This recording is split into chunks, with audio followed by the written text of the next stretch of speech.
Hi అందరికీ, welcome back to Latha's world. ఈరోజు అయితే అటుకులతో ఉప్మా చూపించబోతున్నానండి. టేస్ట్ అయితే చాలా బాగా వస్తుంది. ఒకసారి ట్రై చేసి చూడండి. ఒక కప్పు అటుకులండి బాగా వాష్ చేసుకుని ఒక జాలి గిన్నెలో వేసుకోవాలి, వాటర్ అన్ని పోవడానికి. తర్వాత ఒక బాండి పెట్టుకొని ఆయిల్ వేసుకోవాలి.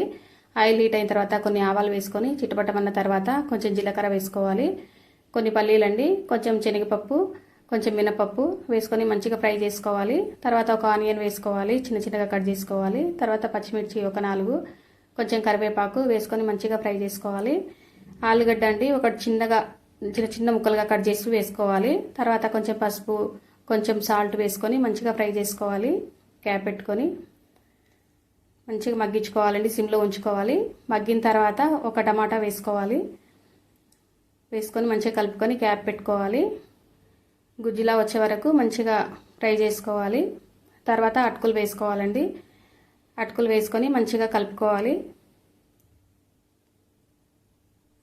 చూడండి, మంచిగా కలుపుకున్న తర్వాత కొంచెం సాల్ట్ వేసుకోవాలండి. ఇంతకుముందు కొంచెమే వేసాం కాబట్టి తగినంత సాల్ట్ వేసుకొని కొత్తిమీర వేసుకోవాలి.